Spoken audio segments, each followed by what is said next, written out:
Good evening, I'm Naa Shika, and this is Chale.news, your end-of-day rundown for May 31st. Tonight, Parliament is at war over the anti-LGBTQ plus bill, Ghana's nurses are headed to Jamaica while our own hospitals struggle, and the Black Stars World Cup squad is basically set. Let's get into it. The anti-LGBTQ plus bill is still unsigned, and Parliament descended into a full blame war today over it. Majority Leader Mahama called Akufo-Addo irredeemable from the floor, accusing the NPP minority of rewriting history to cover for their former president's inaction. With Accra hosting a major African family values conference next week, the pressure on President Mahama to sign or reject this bill is only growing. Full breakdown on chale.news. The South Africa xenophobia crisis is no longer just a bilateral headache, it's now a continental trade issue. Pan-African trade body ACCP has formally asked the AU and AfCFTA Secretariat to put Pretoria on notice. These attacks are threatening the entire free trade agenda. Ghana has already evacuated around 300 nationals and calls at home to shut down South African businesses and cancel mining leases are getting louder. While that's happening, President Mahama is in London, royal audience with King Charles III, breakfast with PM Keir Starmer, and the Ghana UK Investment Summit. The mission? Position Ghana as the destination for British investment. The timing, with so much fire back home, makes this trip one to watch closely. Ghana is sending 400 nurses to Jamaica under a new bilateral deal. Foreign Affairs Minister Ablakwa announced it. But here's the problem. No details on pay, no safeguards disclosed, nothing. This just days after a donor at Ashaiman Hospital was publicly begging for anesthesia machines to stop women dying during C-sections. Exporting health workers while our own hospitals are on life support? That needs explaining. Full analysis on chale.news. The floods this week in Accra, Tema, and the Volta Region have prompted an urgent warning from the Ghana Health Service. Director General Professor Samuel Kaba Akorieya says conditions are ripe for cholera, malaria, typhoid, and dengue. Clear your stagnant water. Drink treated water. Use your mosquito nets, please. Speaking of the storms, in Adaklu Kodzobi Ando in the Volta region, a violent storm picked up 2 shipping containers and dropped them onto a residential building. The same storm wiped out the only business center serving students from 2 nearby universities.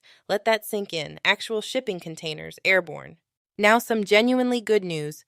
Damang Gold Mine Limited, the fully Ghanaian-owned company that took over from Goldfields, has just dropped $250 million on a new fleet of heavy-duty mining equipment. One of the largest indigenous acquisitions in Ghana's mining history, the fleet is already rolling from Accra to the western region. Big moment. Finance Minister Otto Forson wants Takoradi Port to become the official cargo gateway for landlocked Sahel countries, Burkina Faso, Niger, Mali.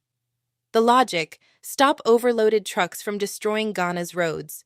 There's also a long-term railway plan from Takoradi to Hamili. If it happens, it reshapes regional trade. An uncomfortable story from within the NDC. Former Abel Kuma West parliamentary candidate Kabi Mensah says he spent his own money helping the party win, then watched party-appointed officials demolish his property and intimidate him. He's threatening to sue both the MCE and the area MP. Loyalty apparently has limits. NPP's internal reorganization isn't going smoothly either. Members in Asante Mampong are blocking the resumption of polling station elections, alleging the party is using a voter register full of discrepancies, one that was never officially approved. These elections were already suspended once in May. Nothing, they say, has been fixed.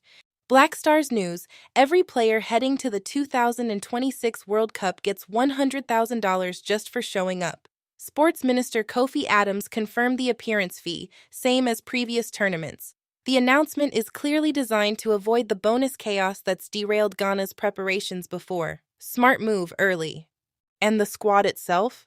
Essentially done. GFA Communications Director Henry Asante Twum says the current 28-man group in Cardiff is your team. Tomorrow's official 26-man announcement is a formality, barring injuries. Ghana is going to the World Cup and the group is set. 3 years after Christian Atsu died in the Turkey earthquake, his 11-year-old son Joshua has been named Player of the Season at North Shields Under-12s in England. The Atsu legacy is very much alive. This one's worth smiling about. At Beverly Afaglo's one-week vigil in Tema, her brother Caleb revealed something deeply personal. She stopped her cancer medication in her final days, worn out by the injections, and held firm to her belief that God would heal her. Her funeral is set for 7 August, a story that stays with you. We'll end with this. Amid all the tension around the South Africa xenophobia crisis, a South African woman showed up to a Ghana consular registration exercise and spoke flawless Twi. Then sang Ghanaian gospel. Officials lost it, the internet lost it. Sometimes people surprise you, chale. That's your May 31st evening digest. Every story fully reported is waiting at chale.news. Stay informed, stay safe out there. Good night.